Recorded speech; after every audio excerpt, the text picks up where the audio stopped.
trading the winds.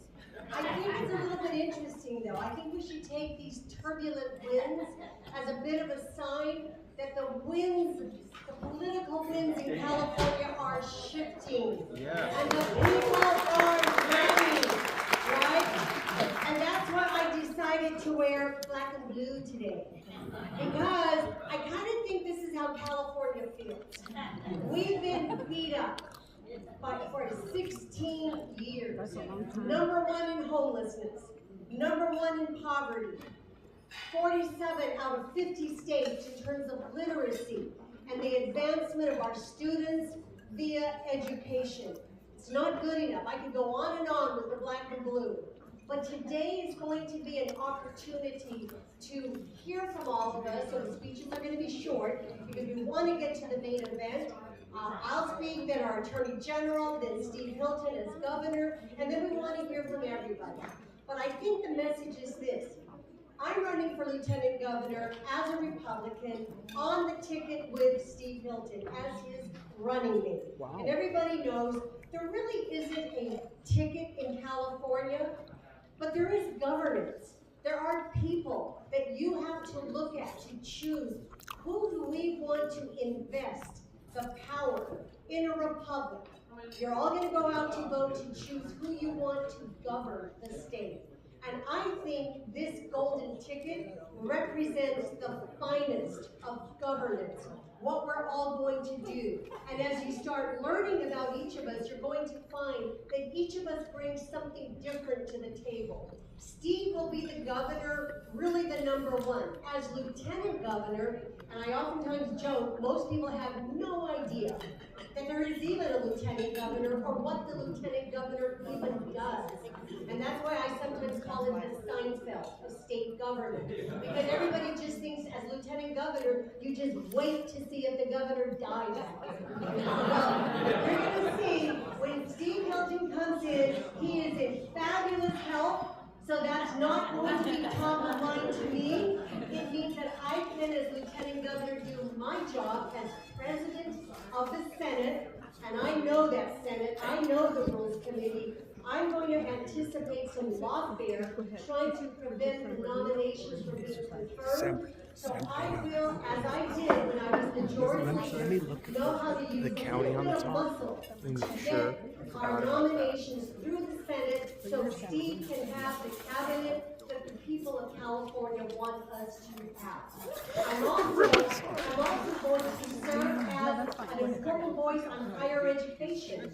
I would be a member of the Regents of the University of California, a trustee for the Cal State system, and also a governor for the Board of Governors of the community colleges. I'm a product of all three systems, and I've been a professor in all three systems. You guys signed the Riverside ones. Can you sign it again? Defending girls' rights in sports, Title IX. Because we signed the Riverside ones. There is meritocracy. What? Oh. We saw UC San Diego just a few weeks People ago live in say different that places. a third of their incoming freshmen were not college prepared. So I intend to be a member of those boards that will say, not good enough, education is These are ones of San Bernardino, right? the American dream. And I also want to extend a pathway to work with our K through 12 pipeline to make sure that education serves the student, not the adults in the system, and that we come out career ready, that we are there ready to take our place in a growing, thriving economy that we see unfolding before us. Also, I'd be a member of the Land Commission, the Coastal Commission. I'm going to put human lives and not letting human beings burn to death in order to save a little shrub. That was pathetic. Gavin Newsom literally destroyed like many dams. Sorry, Because of that nonsense. Oh, it's okay. I'm going to introduce another member of the Golden Ticket. And I want you to think about this really seriously. So these are all the three different petitions? Same two. And some people might think You got one right. we You don't did one trust right. lawyers. Well, under the current lawyer, yeah, I can see why we don't trust that lawyer.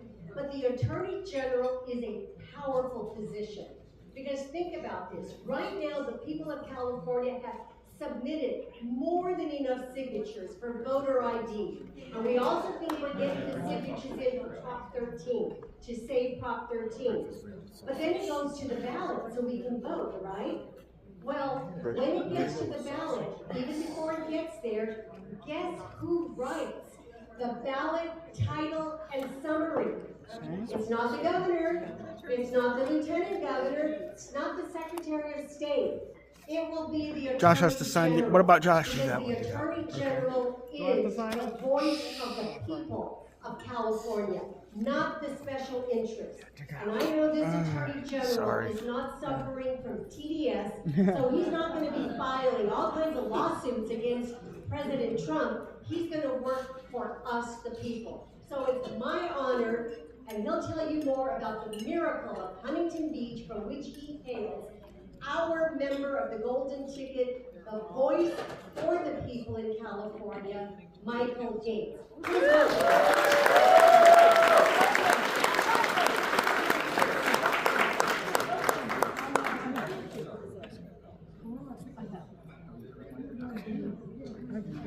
Thank you, everybody. That's a great introduction. I will tell you, so often when I'm at events with Steve Hilton, they ask, "Are you his bodyguard?" I'm not kidding. Like, so many people will say, "Are you his bodyguard?" No, I'm not his bodyguard.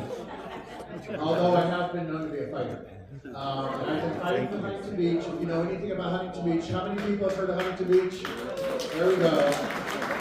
So I'm going to make my introduction quick because we want to get to the main event, really, which is you and your questions for Steve and the rest of us. So that's the main event.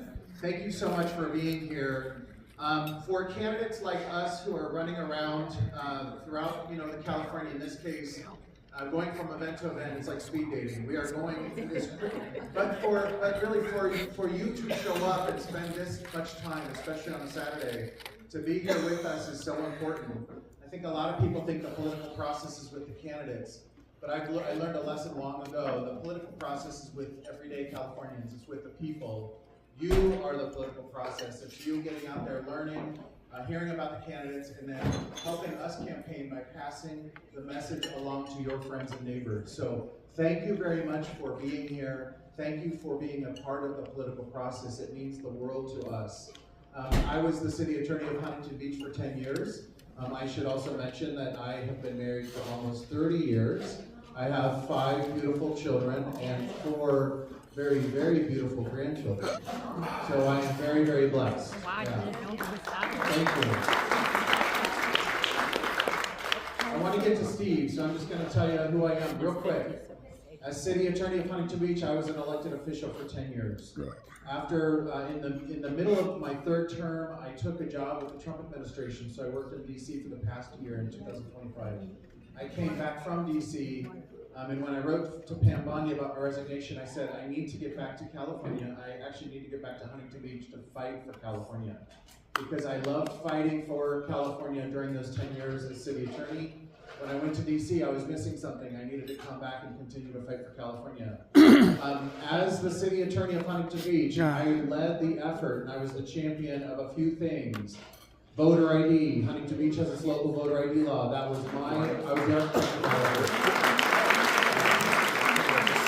I was the architect of Huntington Beach's declaration of non-sanctuary status.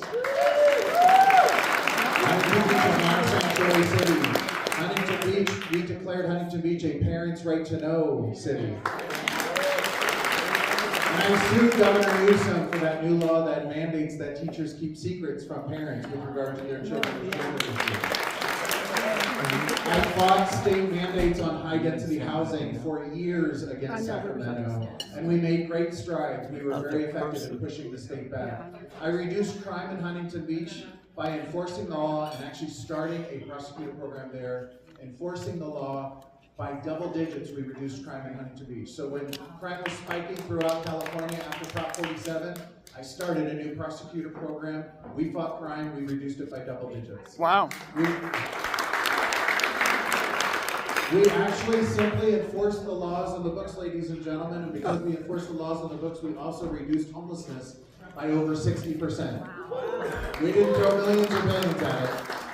We just enforce the law. When I'm your Attorney General, we're going to do a number of things. On day one, we're going to reduce crime by double digits. We're going to reduce homelessness by double digits. I absolutely guarantee it. We're going to be Title IX compliant throughout the state of California. We're going to keep boys and men out of girls and women's sports. And I'll end with this final point. There's a whole lot I could talk about. I have a 45-minute version of this speech, which I'm not going to get into. But the final point is what Gloria said. This is really important. People don't know this. Voter ID will be on the ballot.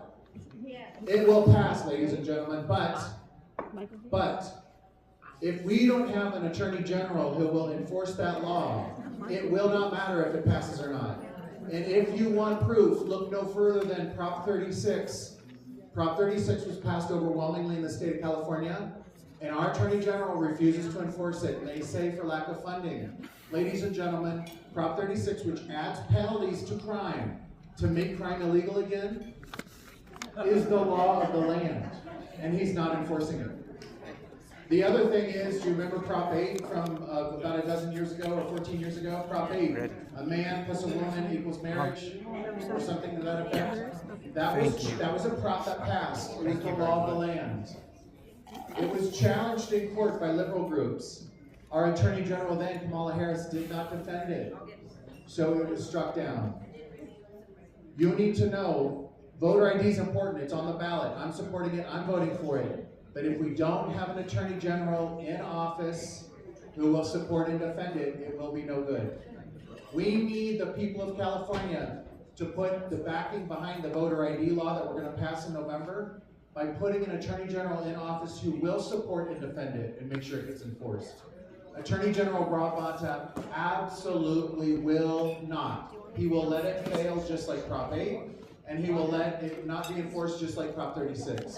So we need you to get a new Attorney General in California. And by the way, filing closed yesterday, and there are no other candidates. So effectively, I've already won the June primary. So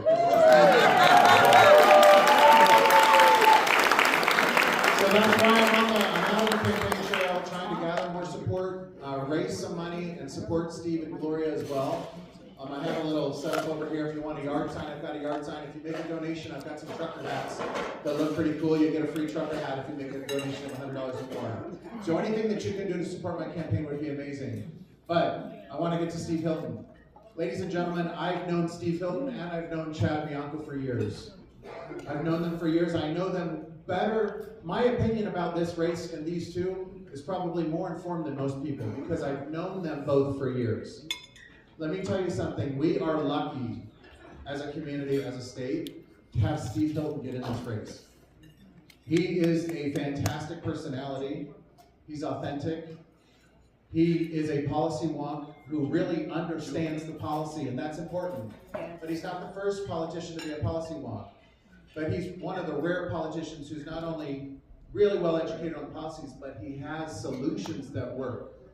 He's not just throwing out a bunch of chum on the campaign trail to gather votes when he really knows he can't follow through with those promises. What he tells you he's going to do, he is going to do it. He has found a way to craft solutions for our everyday problems. So that's why I know Steve Hilton is the best candidate for the job. And when I'm Attorney General, I look forward to working with Steve. We have a great relationship. We have a great working relationship. And when he's in office and I'm in office, we are going to work together. Ladies and gentlemen, mark my words and take this to the bank. We are going to work together to change California overnight.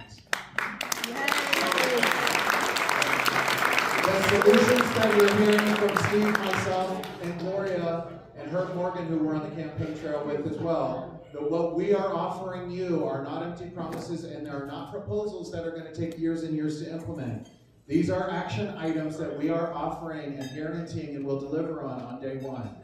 So there's a lot to be hopeful for in California. And without further ado, I want to invite the best candidate in this race for governor, the great Steve Hilton. We are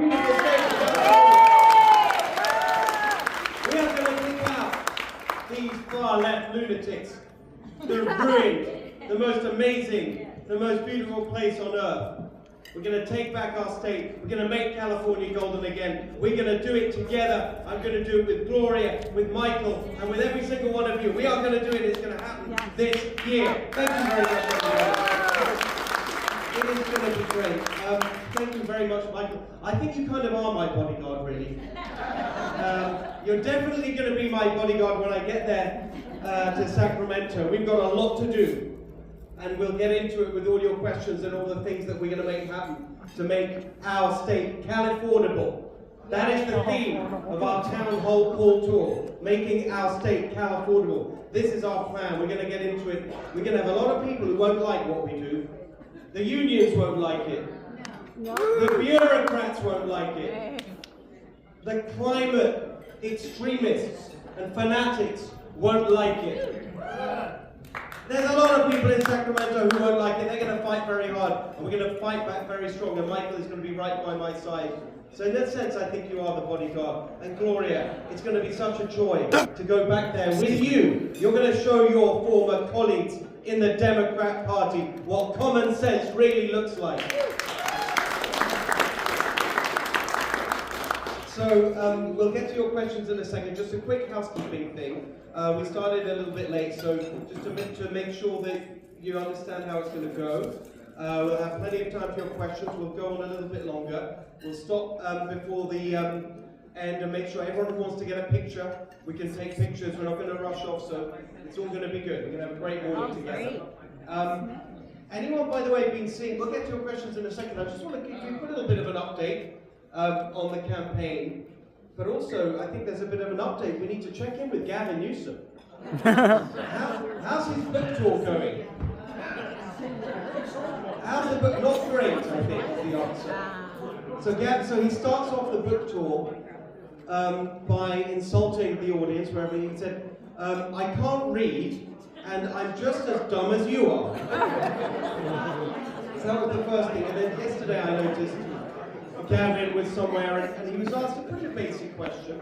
What are you going to actually do for people?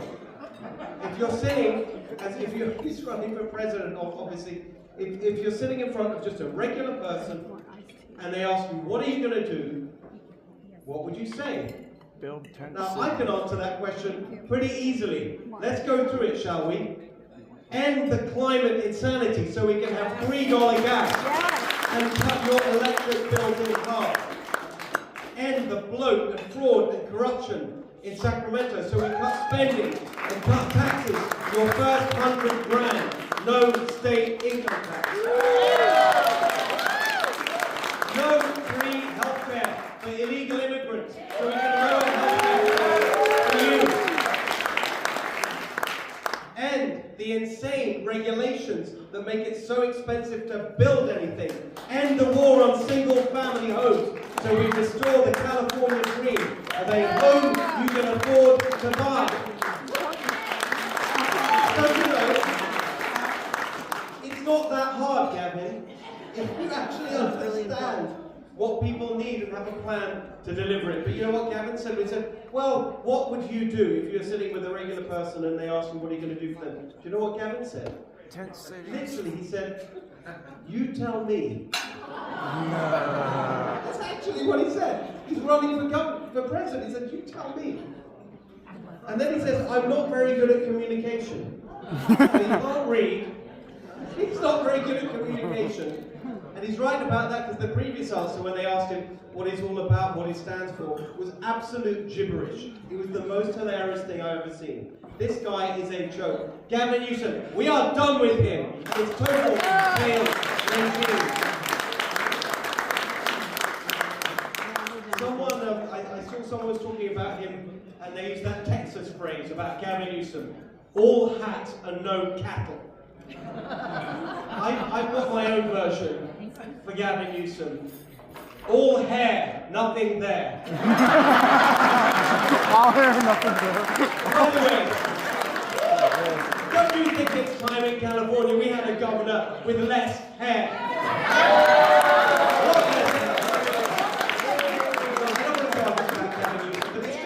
It's irresistible, right? It's irresistible.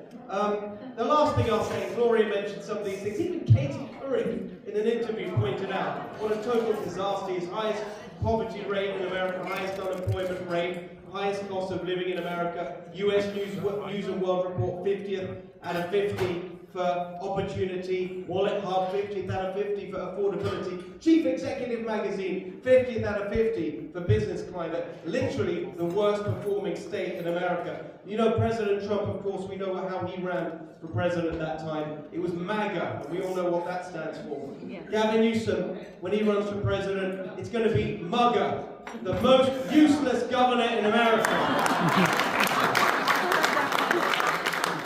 So here we are. It's all going to change. It's not that far away now. It's just a few months away. What a beautiful day that is going to be when I'm elected your next governor, Gloria, your next lieutenant governor, Michael, your next attorney general. It's going to be a whole new day in California. The sun's going to come out. Everything's going to be beautiful. It's unbelievable to think it's so close. It really is just a few months away. We are going to do this, everybody. And I just want to quickly tell you why we're going to do it and how we're going to do it. We're going to do it because people are sick of it. People are sick of it, even since the last governor's race. The climate of opinion has shifted massively against the Democrats. Back then, when people were asked, is the state going in the right direction or the wrong direction, it'd be about 50-50. You look at those polls now, 65%, 67%, even more, saying California's going in the wrong direction. So that's the starting point. We have a majority for change in California today. Then you look at the actual votes we're going to need. So all these people who say there's not enough Republicans to elect a Republican statewide in California, that is literally not true. This is a much more Republican state than people think. Yes. It's a much more Republican state than they want you to think. They want us to be demoralized. We're not going to be demoralized. We're not going to accept this any longer. Enough is enough. Republicans are going to come out and vote in November to say goodbye to this total failed regime. And there are enough of us to do it. If you look at the number of votes that we expect will be cast in the general election in November this year, you take the average of the turnout in the last two midterms. The total is 11.7 million votes. Wow. So to win, we're going to need, I'll need Gloria, Michael, let's call it just over half. Let's not be greedy, we don't need 67%. 50.1, that'll do us perfectly well. 5.9 million votes, that's the total target. Do you know how many votes President Trump got in California in 2024? 6.1 million. So let's put it in a very simple way. If everybody who voted for President Trump in California in 2024 votes for me for governor this year, I'll be elected governor with 200,000 votes. So it's all about getting that turnout. And we have our secret weapon for getting that turnout, not so secret anymore. The signatures were handed in this week. You heard Gloria mention it earlier, Michael mentioned it too. Voter ID on the ballot in November. That's how we're going to get that. That's how we're going to get that big voter turnout. And I have to say, there's another secret weapon, or rather a large number of secret weapons, if I may call them that will make sure we win this year. The Democrat candidates. What a field they put up. As the president might say, they're not sending their best. I've done a bunch of debates with them now. They will be losers this year, and we are going to be the winners. That's what's going to happen this year. Anyone see the first TV debate? No. First TV debate a few weeks ago now in San Francisco. There was a statewide poll of the TV audience, not a Republican audience, statewide audience. This is the moment that I realized we really can do this. We really are in a position where we can turn around this state and flip California in the way that nobody believes right now. But I saw it in that first TV debate, and you saw it in the numbers when the statewide audience had to say who won that debate. So it was me against 6 Democrats. I kind of like that, actually. They didn't really put up much of a fight. I felt like saying at the end, although it would have been a bit rude, these ones didn't put up much of a fight. Can you send me some fresh Democrats? Not a bit rude. But the TV audience had a very clear verdict. 2 of the Democrats got a very round number, 0. Bringing up the rear, Betty Yee. Anyone heard of Betty Yee? All you need to know about her is that I was on a debate with Piers Morgan, talking about Katie Porter's meltdown. and she went into this whole routine. He asked her what he thought about the question of biological boys and girls sports. And she just came out with the insane woke ideology. And Piers Morgan, his eyes lit up. Okay, you're one of those. Let's really test this. It's a perfect example of how when you get 16 years of one-party rule, they just don't have their opinions tested. They never have to justify it. So she goes on, blathering on about this, and he says, when you're planning to be the governor during the Olympics, do you think that, can you think of a single sport, apart from maybe archery, where you think it's fair for the women to compete with the men? And she's like panicking, her eyes rolling. Track and field.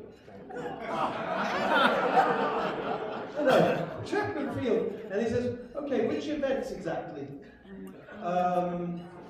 The short running races. I know. So what, like the 100 meters? Yes, very good, the 100 meters. That's perfect. This is who we're dealing with. This is who we're dealing with. Betty Yee, who wanted a gender-neutral Olympics, as she put it. She got 3%. Javier Becerra, the former HHS secretary for Biden. He did such a great job. Remember him? No. Masking our kids, toddlers, 2-year-olds wearing masks. That's why he thinks we should make him governor. 4%. The billionaire climate fanatic, Tom Steyer. 6%. Matt Mahan, he's the new one, he's running. He's the mayor of San Jose. And he's pushing himself as someone who's really good on housing affordability.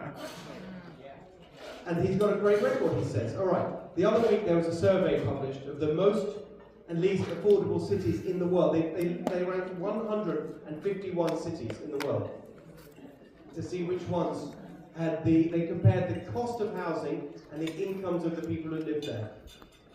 No surprise, the 4 least affordable cities on housing in the world, all in California. Guess which was number 1? Okay. And this is the guy who's saying, make me governor so I can do to San California Francisco? what I've done to San Jose. Rich area. 17%. Well, guess who won that debate with 66%? You are looking at it. I'm leading in the polls.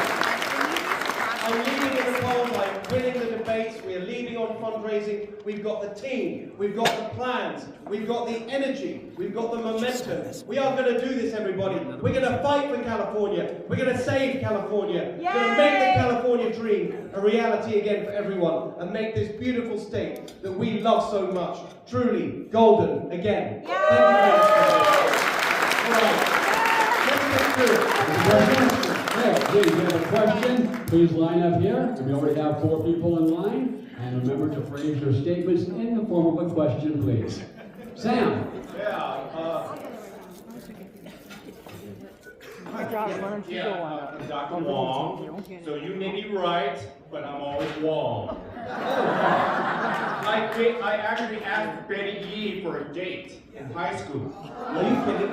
She could not tell whether I was a man or a whatever. She refused. Yes. Okay, I have a serious question. AB 2860, enacted in 2024, allows licensed physicians from Mexico who are not American citizens to practice in California. Question, are you in favor of this already enacted? If not, how will you eliminate it? Okay.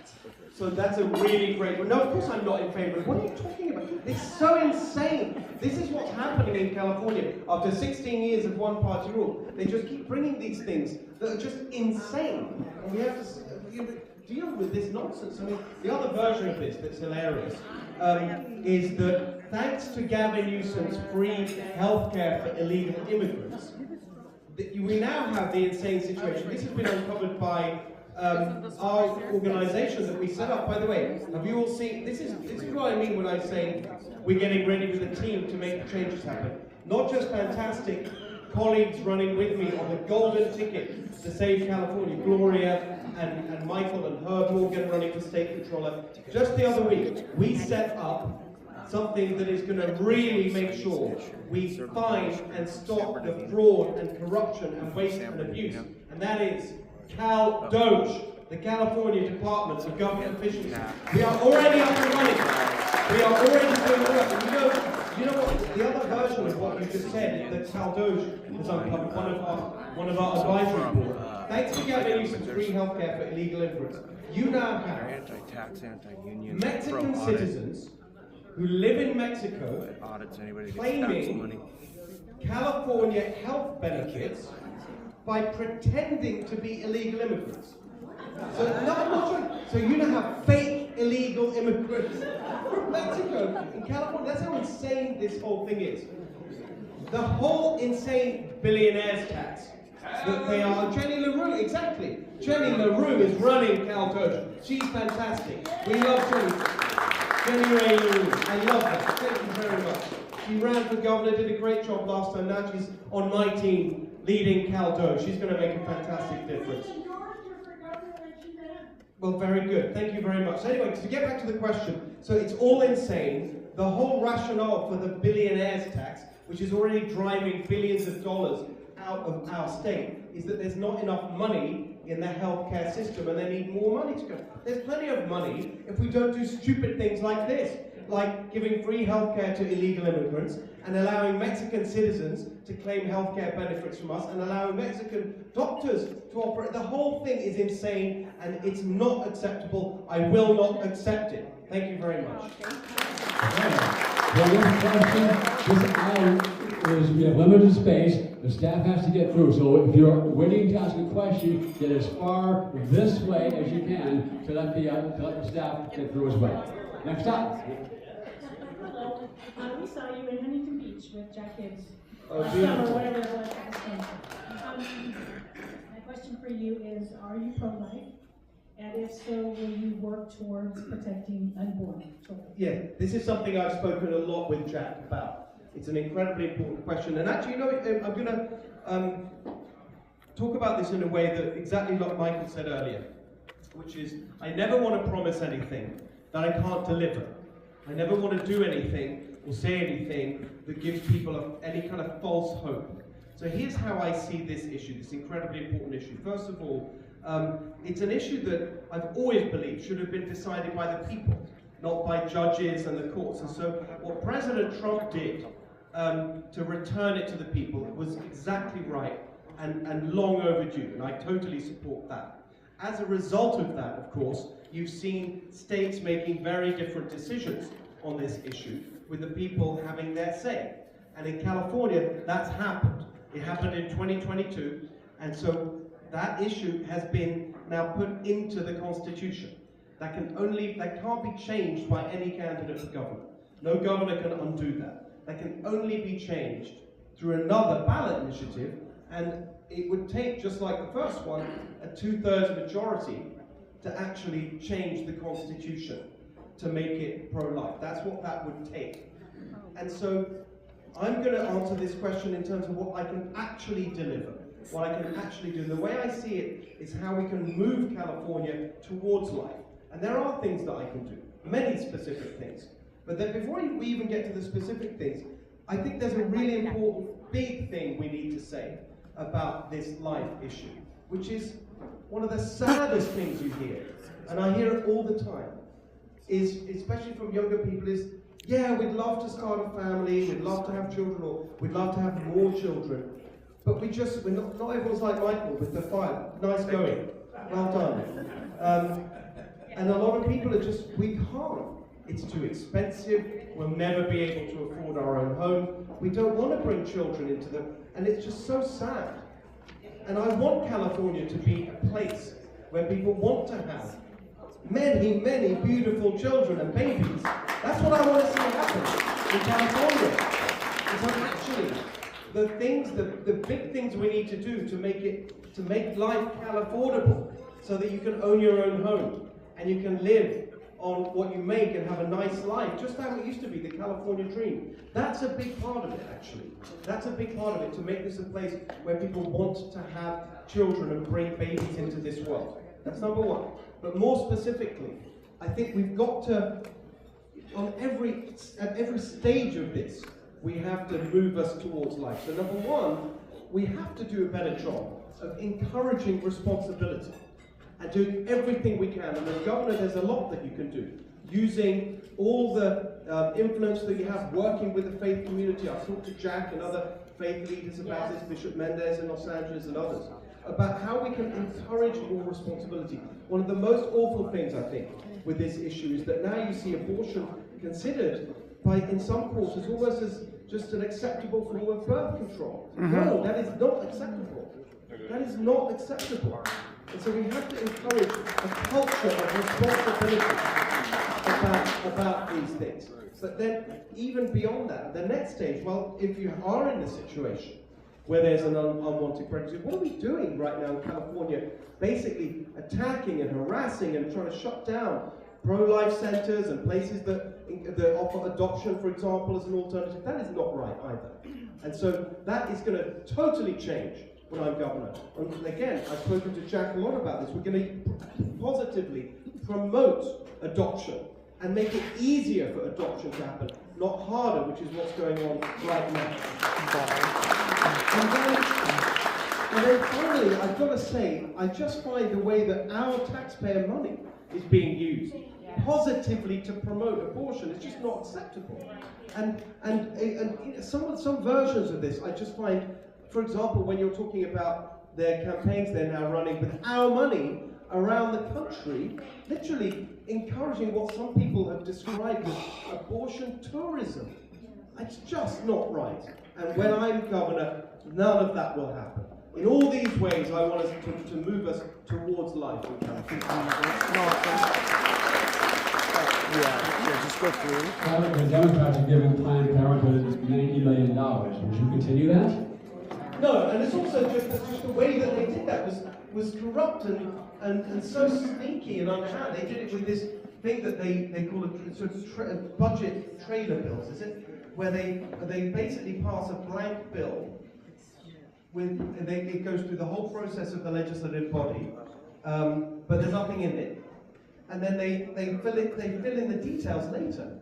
But it's already been passed through the process, so they don't need to go through proper public scrutiny.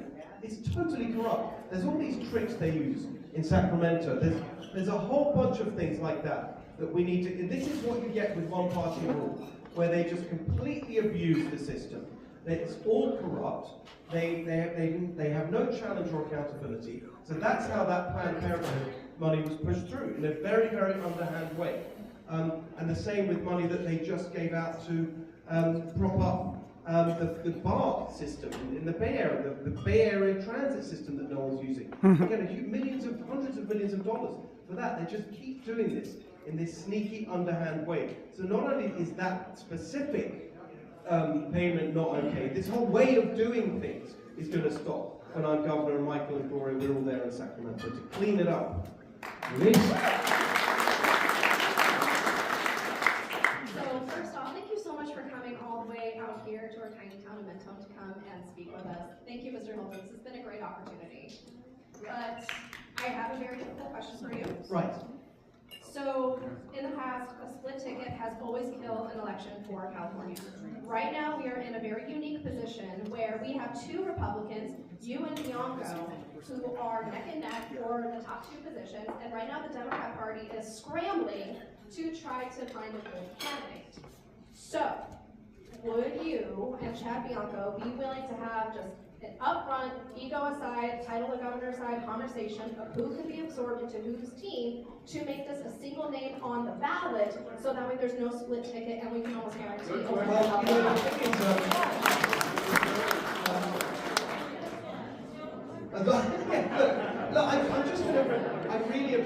I really appreciate where you're coming from, and I want to talk about this. And then, first of all, I'm going to answer your question directly. And here's how I see that. This is America. This is what. How does it all start? We the people, right? That's what it's all about. And so I don't think that the way we settle things like that in America should be in back rooms and secret deals and whatever. No, the people who have to decide that, it's you. It's the voters. People have to choose who is the candidate who's most likely to be able to defeat, not just to defeat the Democrats, but also to do a great job as governor, because it doesn't stop with the election this year. We have to keep fighting and keep moving forward because we have to make progress in the legislature. Because if we can end the Democrat supermajority in the legislature, win more seats there, and move over the years, I see this as an 8, 10, even longer year process where we eventually not just win back the statewide offices, but we also win back the legislature. And so it's a question of electing someone who can win the election and do a good job as governor, who's got the experience to do that. And in the end, I don't think that's about doing a deal. It's about both of us being out there, making our case, and people deciding. That's what an election is. That's the process we're in right now. I just want to add to that as well. You may have heard this past week, the chair of the Democrat Party basically sent out the equivalent of the horse's head to all the candidates, basically saying, get out now. But he sent it, interestingly enough, remember, this is the party of diversity, equity, inclusion. And it became so obvious, he only sent that out implying minority candidates, you get out. So basically, all of these candidates just went right away and filed. And exactly for what Steve has said, that's not democracy. Ultimately, the people will decide. In an ideal world, it would have been fabulous. There were opportunities. I know Steve spoke with people as well too, but at the end of the day, every candidate has to decide for themselves if they want to put their name on the ballot. And at this point, it's sealed. Yesterday was the cutoff. That's why Michael won the primary. Steve and I actually will have a primary. But as Steve said, it's going to be up to us. And the best thing to do is really to think about polling, background, credentials, who has the best opportunity to vote, to be elected, and to govern. And that's how I would encourage us to vote.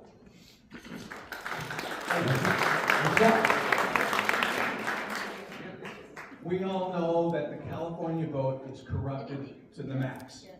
How can we pass a voter ID if we have such a corrupt voting system now? Yeah, it's a great question, but there's I want to ask Michael up to speak to some of this as well, because he's got real expertise in this.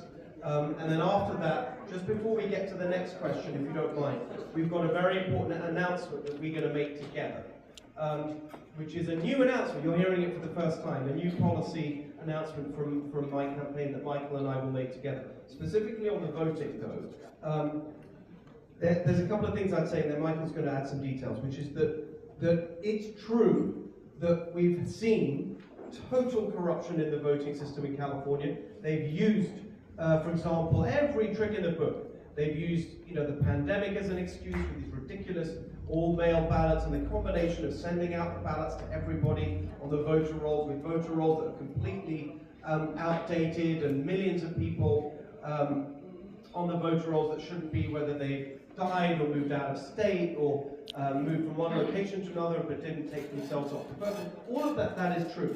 The absolute obscenity of ballot harvesting. I remember when I first heard about ballot harvesting, I thought it was a joke. I thought they wouldn't, if it was true, they wouldn't give it such a corrupt-sounding name. What a ridiculous thing. It's true. It's supposed to be one person, one vote, not one union official, 7,000 votes. I mean, the whole thing is, of course, ridiculous. And I've said for the longest possible time that I don't understand why we can't do things the way that most places do it, which is vote on one day, count on one day, get the results on one day, paper ballot, none of these ridiculous machines, voter ID, citizens only voting. What's wrong with that? Right? So that's what I want us to get to. But of course we can't get to that, we can't make the changes until we are actually elected. And that includes not just the three of us, Don Wagner running for Secretary of State, who's got absolutely the right ideas on all of these things. So we're going to have to get elected first. And so the really big point, actually, in answer to this question, is that we mustn't get discouraged or demoralized by the fact that they've done all these things. President Trump put it best when he was talking about the 2024 elections. You remember what he said? Yes, they do all these things and they cheat, the shenanigans and whatever, but Our job is very simple. We have to make it too big to ring. That's it. That's the real answer. Then when we're elected, we can make the changes happen. But actually, on voter ID specifically, that's got majority support even in California, even among Democrats. So even with everything else going on, I'm very confident we will pass voter ID, and the voter ID will be an incredibly powerful tool for getting a big vote for Republicans, as I mentioned earlier. But within that, there's actually good news on what's happening.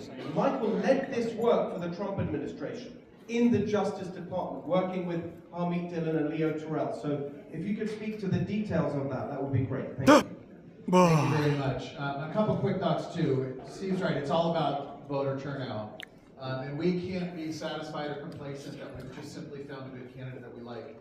We are deputizing all of you today to go out and represent our campaign to get 10 more people to vote and support. Because if we overwhelm the vote and we turn out in voter enthusiasm and increase voter enthusiasm, we can win this thing regardless of the irregularities or the concerns that we may have. Voter ID is going to be on the ballot. Hopefully we have 2024 Trump level enthusiasm among Republicans. When that voter ID initiative is on the ballot, people will go out and vote. And then the other thing too, probably now more than ever, there's actually a real chance that Bianco and Hilton will be at the top of the ticket. And if that happens to be the case, what reason does a Democrat have to go out and vote if they don't have a candidate that's on the ticket? So we're full throated behind Steve Hilton, but there's a chance now more than ever that there may be many reasons for voter enthusiasm to spike among Republicans and even independents and Democrats who want to change in California.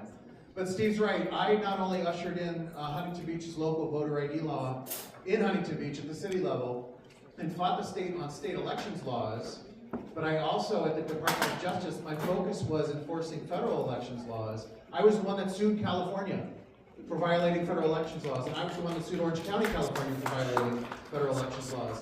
And there's a whole host of things that is being done right now. When we started putting pressure on states for violating federal elections laws, they actually started to clean their voter rolls. And they were fighting the DOJ, but they were also behind the scenes actually saying, hey, we need to actually clean our voter rolls. Since the DOJ started putting pressure on California, 3 million people have been removed from the voter rolls. Now, that's not to say that there isn't probably another 10 million that need to still be removed. So it's a work in progress. The other thing is the U.S. Supreme Court is taking up a very important case right now. The U.S. Supreme Court is very likely to come down with a decision anytime here in the spring, or certainly by June, on what election day in the nation means. What does election day mean? In California, we know that election day means election 45 days, right? Or actually probably 60 days if you count the pre-election day and then post-election day with all the ballot counting. When that decision comes down, it's going to be very adverse to California's way of doing things, but it will be the law of the land. So California is only going to be able to honor the votes cast maybe before election day, but certainly on election day, but not after election day by late collection and late counting. So that decision could have a very material impact on the votes that are cast and counted in this election. So there's a lot of different things when it comes to election integrity, and I can't cover them all, but Steve's absolutely right. We have every reason, ladies and gentlemen, even if you have lost confidence in our election system, our voting systems, we have every reason in this election to be hopeful, and every reason to go out and drive your friends and neighbors to support candidates like Steve Hilton and get out and vote. And so we absolutely need your help. We do need to overwhelm the vote as part of this process, as part of this win, and we are absolutely counting on you. Thank you. All right. Now, as I said, just give me a second, because we just wanted to, if you stay with me here, Michael, we're just going to make an announcement today. It's a very important announcement on a very important issue that I take very seriously and Michael takes very seriously. And it's something that's really an outrageous example of what we've seen in these 16 years of one-party rule in California, which is one of the most fundamental rights of Americans being stripped away here in California by this Democrat regime. And that is our Second Amendment rights being taken away year by year, chipped away by these Democrats. And I'm here to tell you that when I'm governor, and when Michael Gates, my friend and colleague here on the Golden Ticket, when we are there in Sacramento, we will take strong action, starting on day one, to restore Second Amendment rights in California.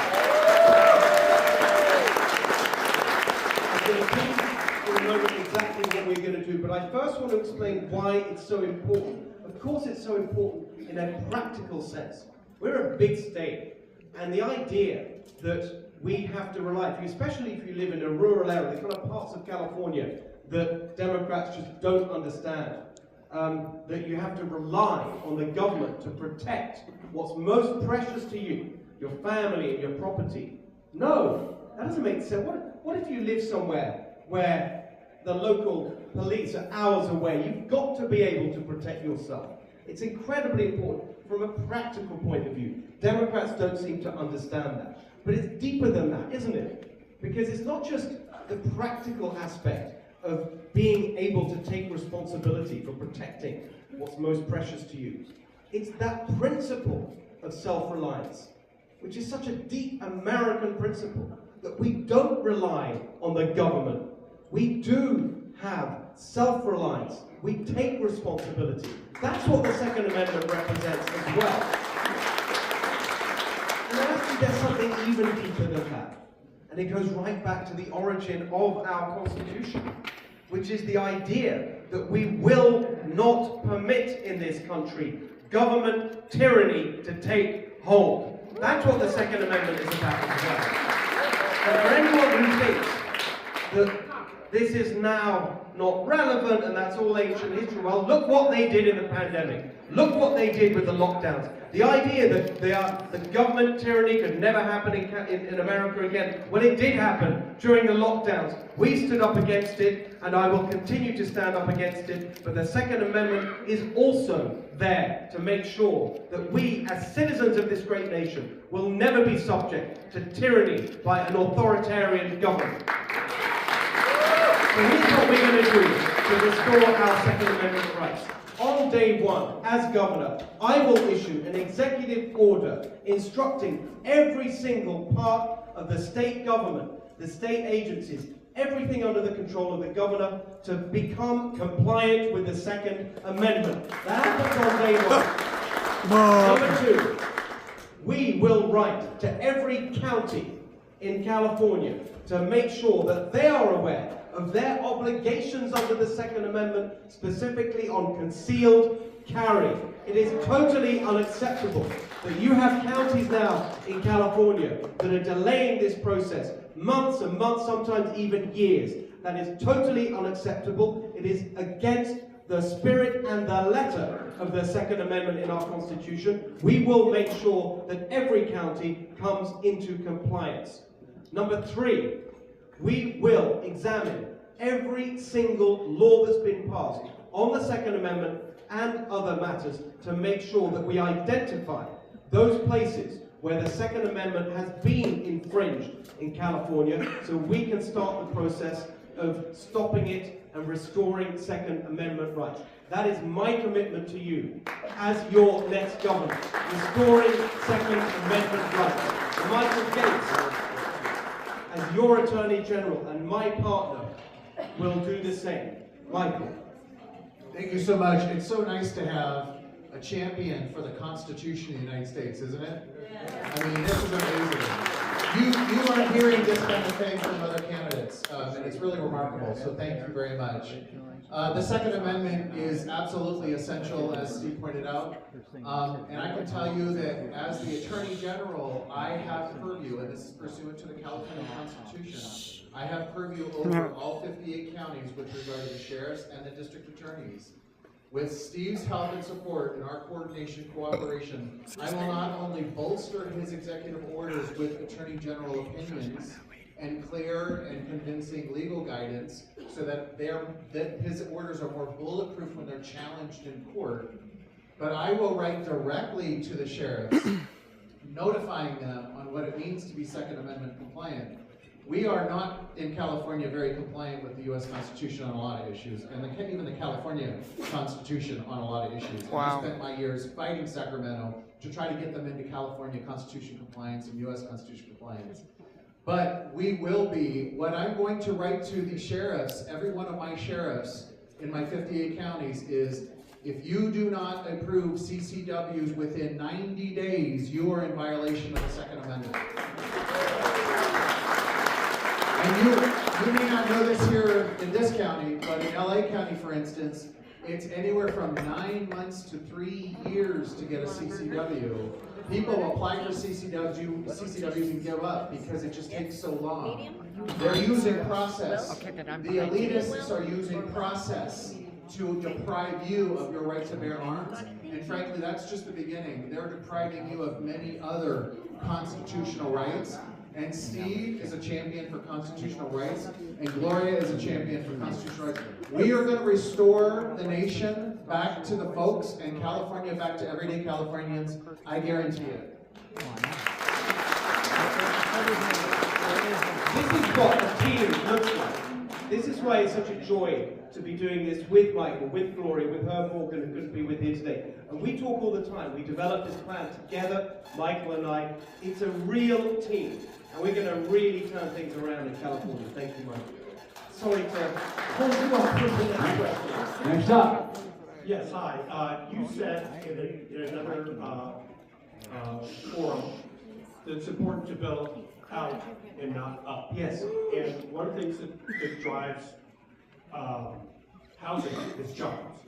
So if you recruit industry inland where houses are more affordable, that makes it easier for people to get a house. And then also, like in my neighborhood, we're getting 7 20-story apartment buildings in our backyards. It's absolutely disgusting. And SB 79 was passed, and everybody hates it. And now they're trying to move that building further forward. But there's the housing element, there's RENA, there's builders remedy. All these things are destroying our neighborhoods. What are you going to do to fight all this and then make areas affordable for housing? It's really at the heart of my plan to make sure that we can have a home you can afford to buy. Michael did a fantastic job. He showed the way in Huntington Beach. He sued Newsom over the RENA numbers and the housing mandates. He sued Newsom and he won. And that's going to be the attitude. All of that is going to be gone, by the way. It's very simple. Instead of forcing apartment buildings and housing, extra housing into neighborhoods that don't want it, we're going to allow housing to be built in the places that do want it. And there's many of them across California, but the insane environmental extremists are standing in the way of that because they see single-family homes and they're kind of suburban neighborhoods that define California. They call that they call it sprawl. It's not sprawl, it's the California dream. And when I'm governor, it's going to be restored. All of that is going to end. As far as I'm concerned, that whole department doesn't need to exist. These are decisions that need to be made locally. That's what it's all about. We've got to stop this centralized imposing of targets and mandates and forcing apartments into suburbia. It's disgusting. That's the word that you use, and it's exactly right. It is disgusting. It is ruining the life and the lifestyle that you bought into when you make your life in California. And there's so much fun. Let me give you the numbers on this. And of course, you're right to point to the jobs impact and the growth impact. You've got right now, California is just over 160,000 square miles. Do you know how much is actually built out in California? About 8,000. About 5-6%, something like that, depending how you measure it. We are already, they keep going on about density, we have to have density. We are already the highest density in the country. Except for New Way York. more dense than if you look at other parts of the country where they've got less space. So there's so much room to build without taking away farmland and without forcing housing into the communities that don't want to change and certainly don't want to have apartments forced into their single-family neighborhoods. That is going to stop when I'm governor. All of that is going to be over, and we're going to restore the California dream of a single-family home for every family that wants one.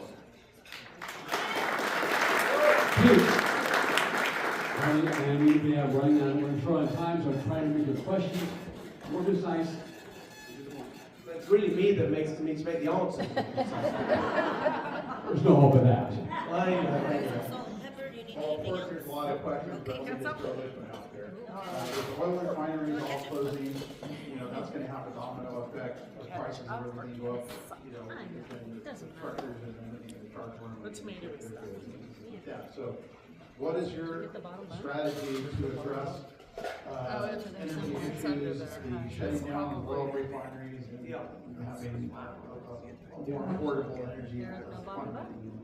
Oh my goodness, it's the first two items on here, $3 gas, cut your electric bills in half. Here's how I see it. Right now, if there's one area, and there's so much insanity going on in California, the energy policy is probably the most insane. We used to produce most of the oil we use in California in-state. A lot of it from Kern County, where I spent a lot of time on those oil fields. Now, nearly 80% is imported. Do you know the #1 provider of oil for California? Used to be California, used to be in-state. Iraq. Iraq is our #1 provider. Then you go to the Amazon rainforest. Gavin Newsom flies to the rainforest to lecture about climate change. We are now the #1 buyer of oil drilled in the Amazon. It's insane. These people are insane. They're shipping it halfway across the world on giant super tankers, spewing out carbon emissions in the name of climate.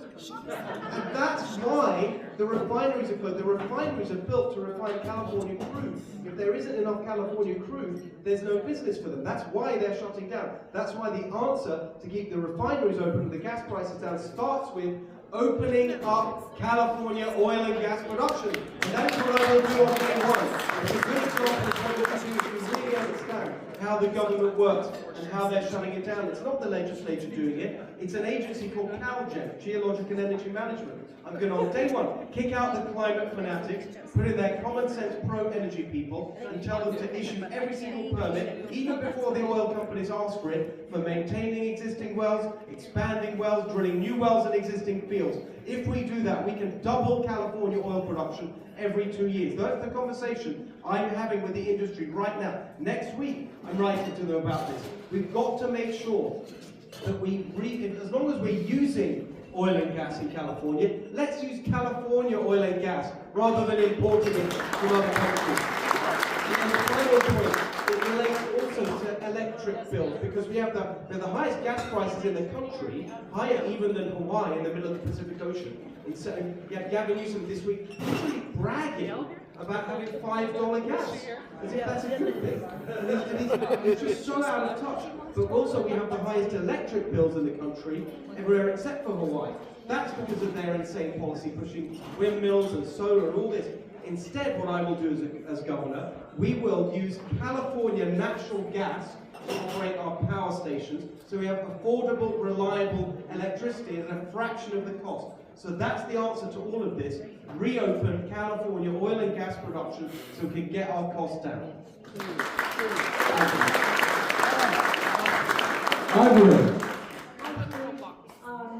Okay, the thing is, I'm not concerned with crime, okay. There's so many people, there's so many criminals, okay. They put them in jail, and I'm not talking homicides, child, molested, all kind of stuff. They put them in jail. They do the same crime over and over and over and over again. I believe in capital punishment. I believe in eye for an eye and tooth for tooth. Because I'm going to tell you, I think when you stop, the crime rate will drop almost so low. But they know they get away with it. I mean, they're making money. It's all about the money. These attorneys and all these judges, they're making tons of money off of this. Ryan. No, I got it. Thank you, Audrey. You're totally right. It's a huge problem. Massive re-offending in California. It's one of the highest rates in the country, and it's a big factor in crime. And it's connected to the #1 thing that the governor has got wrong that I will put right as governor on this issue of crime, which is the closure of state prisons has been a complete disaster.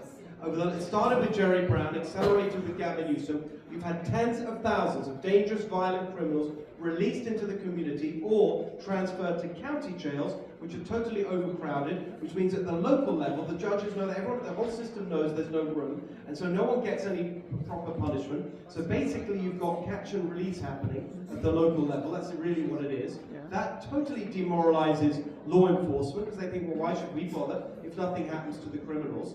And then the public picks up on that. They think, well, nothing's going to happen. There's no consequences for this behavior. They don't even report crime. The whole system is undermined. And so that's the number one thing that I'm going to do, which is to stop that program, reverse it, and increase prison capacity in California. More prisons, less crime.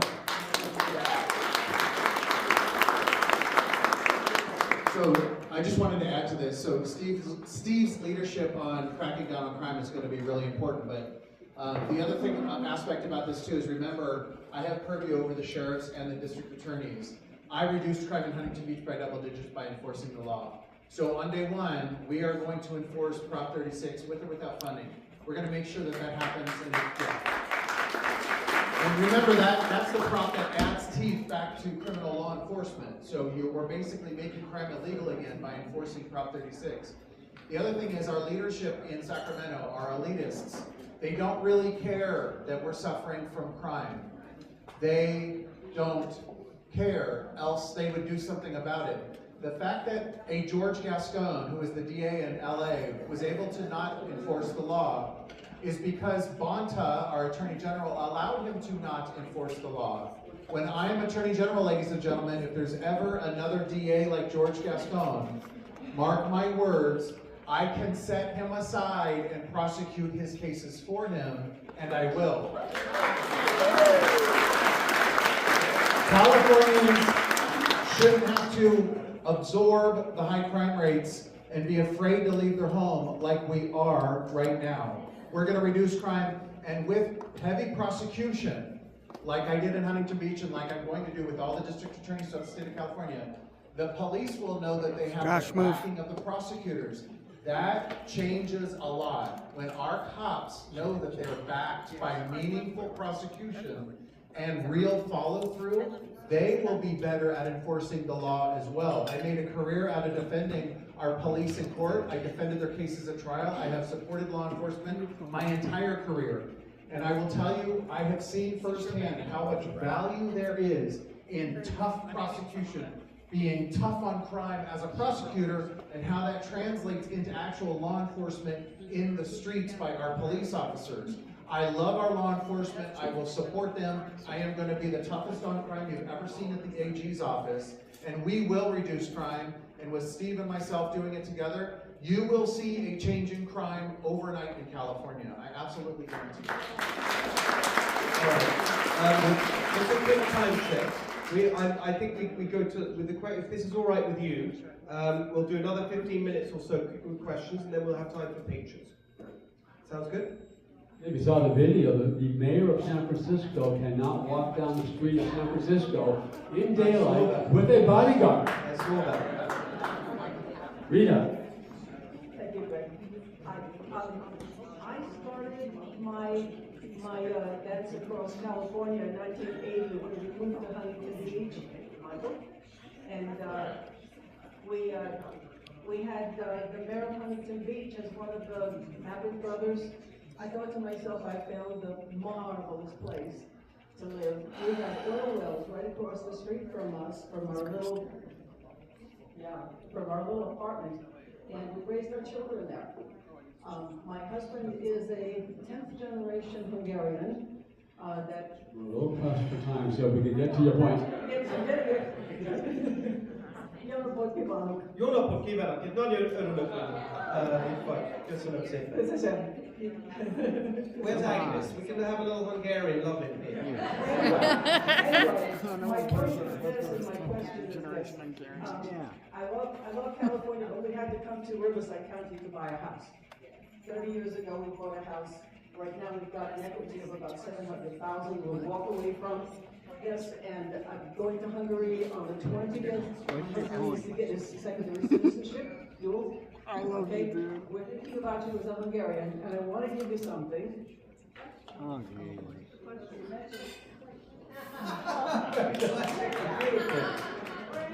Beautiful, look at that. Very nice. Thank you very much. What are you going to ask about? Okay, so this. What was the question? I didn't really hear a Closing question down in the there. poll I room. appreciate the gift. I appreciate the gift. So I'm going to say something anyway, I love you, which is dude. I very much appreciate this. Thank you very much. And you're right that I'm standing before you and did the pledge earlier with you as a proud American, and that's one of the proudest days of my life that I became an American. Moved here with my wife and my 2 sons in 2012. My parents are Hungarian refugees from communism. We've talked about this many times, Agnes, and I can't tell you what an unbelievable honor it is. That journey towards freedom, if you think about it, my family leaving communism, I grew up in England, which is a socialist country, before Margaret Thatcher came along. I mean, look what's happening in England now, my goodness. Apart from all these other things I'm fighting for, I tell you very clearly, I am fighting to make sure that this state that I love does not turn into the country I love. And there's one more thing, when you look at what's going on in England right now, I'm very happy to tell you that I have not just become an American, I have renounced my UK citizenship. So I'm all in. I'm all in for California and for America. By the way, they really are in trouble in England with that. They're short of cash. They charge you on the way out. My renunciation form, it was £482. So there you go. A price well worth paying, I should say, right. Speaking of Agnes, we can thank Agnes Gibney over here for arranging for Steve to be with us this morning. So thank you, Agnes. What's up? When elected governor, what will you do to fix the homeowner insurance problem where policies are being canceled because of fire zoning, nuisance failure to control the brush, and ensure adequate water supply has created a problem? Insurers are leaving California, and those that are staying are not renewing policies, and the policy premiums are getting so high that they're unaffordable. Very good question, very important question. I'm just finalizing the policy plan that I will be announcing on insurance very soon. So let me give you a sneak preview, but the real point is right, which is there's two parts to it. There's what's going on with the insurance industry itself. We've had insane regulations. It goes right back to the insurance commissioner before even this disastrous one we've got now, Dave Jones, who was the last one who really started it. And the regulations that he put in place have driven insurance companies out of the market and out of California. So you've got less choice, less competition, higher prices. It's always the same. So the answer is more competition, more choice, and that will lower prices where you have actual market rate competition. That is the long-term answer. Now, to get there, you need to do a number of reforms. It gets very technical, so I'll just be very quick on it. You've got to allow them to do reinsurance and to take account of that, to take account of proper risks for the future. They weren't allowed to do that in terms of wildfires and all these other things, so they can price their policies appropriately. We've got to get people off this insane fair plan, or the unfair plan, as it actually is. That is a total disaster. We now have... And they're out of money. They're massively out of money. The fair, usually you had about 100,000, 110, 20,000 people on the emergency fair plan in California. Now it's over 600,000. It's totally unsustainable. We've got to get people off the fair plan. We've got to have decisions on rate setting made much, much quicker. Sometimes it takes years. It's ridiculous. We've got to have a stop clock on that to make sure the decisions are made quicker, so you have less regulation. There's all those, I'm just rattling through it because it's kind of technical. So there's some changes we need to make on the regulation of the industry, and I'll be laying out my plan to do that. But there's another part to it, which is all the other things that we're doing that are insane, that make everything so expensive in California, that actually increase the cost of rebuilding, which therefore increases the cost of insurance. So we've got building codes that make it 2 or 3 times as expensive to build the exact same building in California as in a neighboring state. That's driven by the climate dogma. That's going to go so that we bring the cost of construction down. That will actually help bring the cost of insurance down. So there's all these things like that you can do. On forest management, it was the very first policy paper I put out in my organization, Golden Together, that Gloria was with me on from day one 3 years ago. Modern forest management. It's really simple. We actually clear the timber and the brush in the forests. We can use that for construction, reviving our timber industry, which has been completely crushed, just like the oil industry, by these policies. That also reduces construction costs. So there's actually a lot you can do. It's a really good example. If you've just got a bit of common sense and a business background to understand how all this works, you can make big changes happen, and that's what our She was the insurance is about. environmentalist. She passed all these laws. You can't even take a step into the national forest. What is your plan to end the toll roads? Because we pay taxes to maintain our roads, the roads get worse every year, and you have to pay a toll on certain roads, and it's getting to the point where, forget about paying to drive on the roads, eventually you're going to have to pay to walk. I love it. Okay, I totally agree. So look, funny enough, I'm just looking into that right now, specifically with how that whole system is run and operated. I spoke to my team about it last week. We're doing the work right now because I want to get rid of all the toll roads. That is what I'd like to do. Exactly as you said now.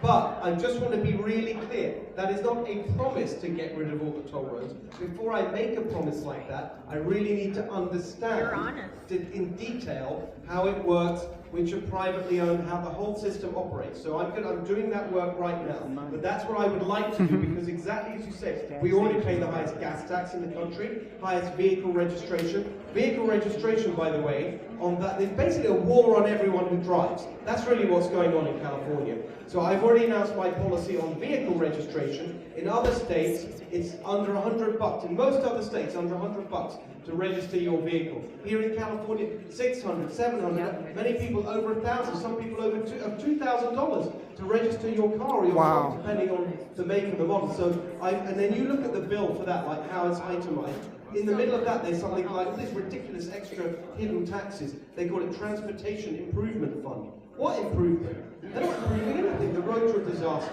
So I made a promise on vehicle registration that we get rid of all of that and we just keep the basic registration fee. That is $71 to register your vehicle. I would like to revisit the issue about the election, about the vote, because I didn't hear a really clear answer. Well, your answer was having the ballot, the American Savings deal question being voted on. That's after the fact, because we're voting now. My question is, you saw with just 2 months ago with Georgia being raided by the federal government on their elections, and they showed it to us the day of the election, where those people left the building, came back, pulled all the stuff out from underneath the benches, big cases. They started feeding these ballots that weren't legal, and repeatedly did it. If I could maybe summarize, is what do we do between now and the election in November? I don't want to give you some false answer here, right? The answer is we can't really change the system until we are elected. So you've got to elect me, you've got to elect Michael, you've got to elect Gloria, you've got to elect Tom Wagner. And then your question is, how are we going to elect people if they cheat? And the answer to that is what I said earlier. We make it too big to rig. We got to get out there and register everyone and make sure they show up and vote and change the vote. And I wish there was something I could tell you, which is to say I can do something about the election system now. I can't. The last 2 elections were rigged. Exactly, and the point is that actually it is getting better because at least half of the wrong people on the voter rolls have been kicked off. That's an improvement. Yeah. Then you have the Supreme Court case which could ban the whole insanity of votes being counted 7 days after election day. That's a big improvement. So there are things in our favor. And so what I really want everyone to understand is that of course we've got to be concerned, and of course we've got to make the report. I told you what I'd like to see. Vote on one day, count on one day, results on one day, paper ballots only, no machines, voter ID, no citizens voting. Yes, we can't do any of that until we're elected. And so I really think it's important, everyone who's concerned, about election integrity understands the best response to election integrity concerns is to tell all your friends to vote Republican, to make sure we chase the vote. Charlie Kirk endorsed me on day one. He's one of the first people. He's one of the first people I spoke to about running. And he said, come to Phoenix and let's make a plan. We sat down, we went through the whole thing, and he said, we're going to really have to work hard to get the vote out for you, Steve. And he showed me everything that he was building there in Turning Point called Chase the Vote. They have exactly the same concerns. But he didn't say, oh, we can't do anything about it. He said, no, the answer is get every single possible vote we can. That is, and I'm sorry if that's not a satisfying answer, but that is the true answer. Thank you. I would point out the top 36 passed, so there are limits to how much they can cheat. We can win too big to rake. Peter. I don't know if you can do anything about this, but what's your plan to deal with the Republicans? Because the Republicans are as big as a problem as the Democrats, because I've been watching the Republicans for years, and many of them are cowards and professional losers. All right, I want Gloria to come up here. Can you? I want Gloria with me for this, because you've seen it from all sides. I think that again, it's a little bit like what I said earlier, which is, I really hear you, okay, and I feel it very strongly. And one of the things that I think is really important about how I'm doing this, and the fact that I've never run for office before. I'm running as an outsider to go in there and shake up this totally corrupt system that's been ripping us off for years. And so, I thought of you, Gloria, because I used to do a show on Fox News. Anyone remember The Next Revolution? So the next revolution, by the way, we're going to make the next revolution the California Revolution. And I used to say all the time, this is the home of positive populism. And Gloria used to laugh about how I said it, with my funny accent. But it really means something, because what that means is you're for the people. You're for the people. You are not for a political party or the establishment. You're not for any of that. And that is one of the deepest things I feel. That I hate corruption, I hate bureaucracy, I really hate the way you've got these establishment elites who do they think they are? Running our lives. Look at Kamala Harris with we're paying for her security detail. Yeah. It is disgusting for her book tour, for her presidential campaign. This is how they think, these elitists. And that is going to totally change. I don't care whether it's Republicans or Democrats or whoever else. We are going to stop the corruption in our government in California. And I'll just add to that as well. Thank you. I think your question is so important. What you want are basically people who are going to tell you the truth. You want integrity. You want character. And on a lot of issues, like Steve says, he's going to tell the truth. Michael's going to tell the truth. I'm going to tell the truth. That might mean that sometimes we may not always agree, but I'd rather have somebody who's honest, tells the truth, is committed, and then we work to figure out how we get there. The Democrats, I basically was essentially kicked out of the Democrat Party because I took on issues of corruption, I took on issues of authoritarianism, I took on issues where I believe just basically the working class people, los de abajo, from the bottom up, were not being represented. And what I saw on the Republican side of the aisle, first of all, it's a lot happier, believe me. People will dance, they celebrate the ballroom, they don't protest it. But I find that overall, it's one where ultimately the party is us. We are the ones, as they say, that we've been waiting for. We are the ones that are going to define the character of the party that we want. And that's what I found invigorated when I saw Make America Great Again, and with Steve, the Golden Together. Our goal is to make California golden again, and that's with all of us, because if you look around, the leaders, the rhinos, the elitists, that's not the party, that's not the future. It's all of us in this room and all of the people out there that are going to vote because they believe we can save a great state.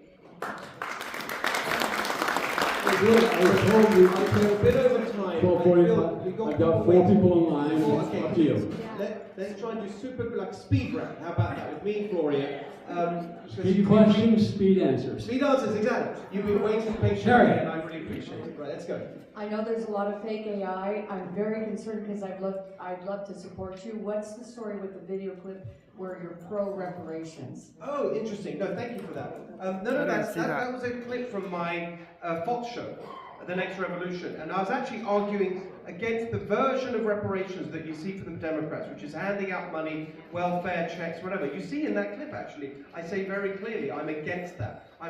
Just to be clear, I'm 100% against reparations, handing out money as another extension of welfare. The argument that I was making is that we have to take seriously the issue of a wealth gap in America. There really is a wealth gap. And the way to fix the wealth gap is through conservative ideas. If you watch the clip, it's also all in there, which is we've got to help people to have the things that will build generational wealth. So, owning your own home, starting a business. I was a small business owner. It was the business that I was able to start because I could get a loan, start the business. It wasn't some huge thing, but it enabled me in my 20s back in England to buy my own home, which I still remember as this incredible. We didn't have money in our family. I was Hungarian immigrants. It's a working class background, like Gloria talked about. So it's those basic things, conservative ideas of owning your own home, starting a business, school choice.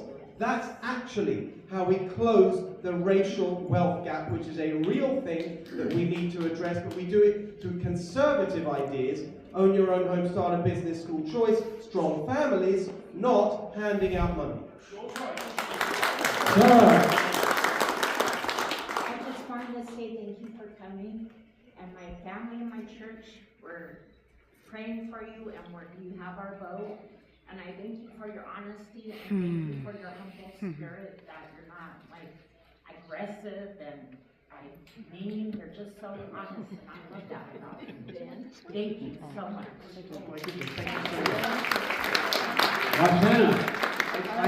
Hi, Steve. Thank you for being here. And boy, I know your business. But I don't speak it, so nem beso ni mayero. So here's the question. I talked to Gloria about this. Do you know what Agenda 21 is? Yes. Agenda 21. I'm sorry? Because what you're talking about specifically with all the green stuff, this is part of Agenda 21. The Davos thing. So it literally is a 100-year plan, okay? And I told Gloria about the website. This is the hill I die on, because everything you're fighting for, which we want, we're not going to get. You better have bodyguards, okay? Because they're going to try stopping you. Where's Michael? Agenda 21, you stack and pack. No, it's the 15 minutes ago. I totally get it. Look. Yes. This is exactly why they're trying to stop you from having.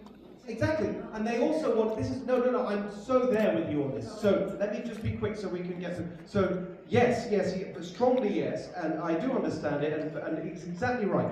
But it goes beyond that, it's the stack and pack, it's the 15-minute cities, it's the no parking rules, you can only build places with no parking. Why? So everyone has to be on transit and dependent on them, and the electric vehicles where the grid goes down. You know, it's really anti-human. That's actually what it is. And so we've got to be strong. And by the way, it's also totally elitist. Is that how they live? Is that how these people live? Does Gavin Newsom live in an apartment? No. No. Is Nancy Pelosi in her well-earned retirement, is she going to be trundling around San Francisco on transit? No. It's totally elitist, and I'm totally against it. Next up. This is two more people have gotten in the line here, so it'll be up to you whether to end it. I need a bodyguard at the back of the. Look, I'd love to be here all day, believe me. I love it, but we do have to get to the questions. I have a picture I want to show you. I'm concerned there might be a camera about that. I said the other day, actually, again, this is a very quick one. A lot of people concerned about this, including in Huntington Beach when we were there, and people were saying that the whole weather pattern has changed in Huntington Beach. The question was about chemtrails, if you didn't hear it. And so I've said very clearly that we will have a totally full and open and transparent investigation to find out what is going on with this issue. Second last question, quickly.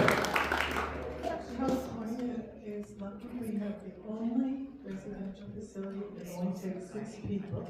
For people who are deaf, profoundly deaf, the residents are deaf, staff is deaf, and the administration is deaf.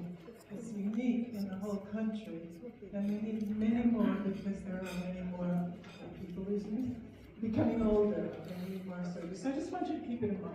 Thank you very much. Okay, that was good. Good to know. All right, the last question. This is my sister, Anita. Oh, beautiful. Okay. Make it good. Okay, this is for Steve. Steve, there's an underlying problem with some of our conservative neighbors, American citizens. It's members of the LGBTQ community, particularly the TQs, who have lost their minds. My question to you is, will you govern in such a way where you teach or morally lead that group of people, helping them to understand they cannot have our children, they cannot command our lives, and they must understand they have an adult lifestyle, that they should keep out of the public square if they don't want people like me coming against them. Would you lead that? So I'm going to ask my team here, we're going to all answer. We'll start with Michael. He's actually done stuff on this, so let's start with that. Yeah, so I was leading the charge from Huntington Beach as the city attorney, challenging the state law that was violating parents' rights. That was just the beginning. On day one, as you know, I said it before, I'm going to enforce Title IX. I'm going to work with our state superintendent. Hopefully it's Sonia Shah who gets elected. I'm going to work with her, and we're going to speak directly to all the school boards and schools about how to come into Title IX compliance. What's happening right now is not. We have newer state laws that are forcing unisex bathrooms in elementary schools. That has to end, and so I'm going to be working with the governor and lieutenant governor on new laws and ways to address that. But specifically, hear me loud and clear. The current Attorney General is suing hospitals, including children's hospitals, to force them to perform trans surgeries on minors. Wow. I believe I said that before. On day one, of all the things I'm going to do on day one, it's going to be a long day for all of us, I will proudly make it my first item of business to issue a formal opinion about trans surgeries and the mutilation of children by the medical community. Wow. I will dismiss all of the lawsuits that he has filed against hospitals and children's hospitals, and I will prosecute any doctor or hospital that mutilates a child. Period. I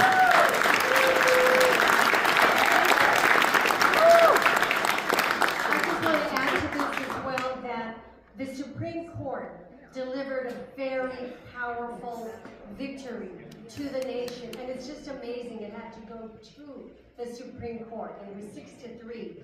But basically it says that a school, and a school is publicly funded with our tax dollars, a school cannot lie to parents, hide the reality of what our own children may be experiencing in that school system. So that's a big victory. And for all of us who believe in parent rights, in school choice, I think this is a fundamental area from which to begin to build. So I think that that's a major victory upon which we can continue to ensure that in California, every school system understands that parents are the architects of their own children's educational futures.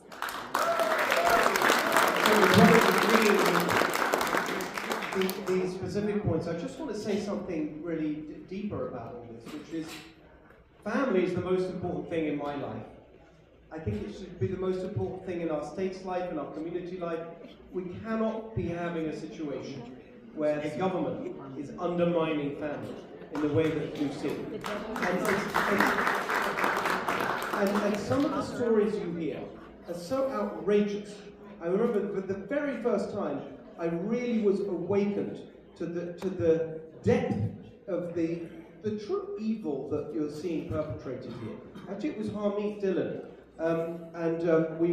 She was doing my podcast, I think, or my TV show, and she was explaining to me how the teacher unions had guidance that they were issuing to the schools to run gender workshops in school for young kids, gender workshops, and it was very specific. It said, you've got to run these gender workshops in the lunch break, not after school, because if it's after school, the parents will find out.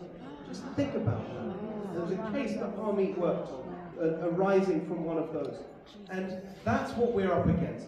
And it's a really serious, deep ideology. And actually, I did something on it on my show many years ago when I did a whole piece on what I call the origins of wokeism.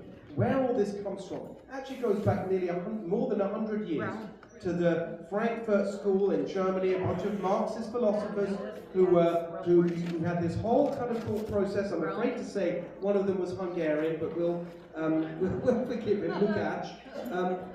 And they were basically trying to explain why the Marxist revolution, as laid out by Marx, that the inevitable collapse of capitalist society didn't happen. And Marx argued that it would happen because of the economic contradictions within capitalism and so on. That didn't happen. So they said, no, it's not just about economics, it's about other things that we need to address. Specifically, the things that prop up this society that we hate. Faith and family. And that was over 100 years ago. And they said, that's what we've got to undermine. Faith and family. So this is a really long-term project that the left has been on. Yes. And it's sad to see that it's come to fruition here in America, stronger than anywhere else. And here in California, in many ways, has been incubating it. So sometimes in my book, Califalia, I wrote that they've turned California into the Wuhan lab of far-left extremism, cooking up this virus and sending it out. Well, here we are. We are the cure. We are going to stop this in its tracks. This evil ideology will be defeated. So we'll wrap it up there. We've got time. We'll be doing some pictures down here for anyone who wants one. It's not compulsory. Don't worry. If you need to get on to the rest of your day, it was lovely to see you. Thank you so much for coming out. Just one last thing I want to say, which is this. If you want to see this change happen, if you want to see us elected, if you want to make it happen and save our beautiful state of California, just remember this. We cannot do it for you. We can only do it with you. We need to work together. We need you to get involved in our campaigns. Every single person here, you can do something to help. You can sign up as a volunteer on our website. You can tell your friends. You can post on social media. Let's do this, everybody. We're going to do it this year. We're going to save our beautiful state of California. Thank you very much, everybody. Thank you.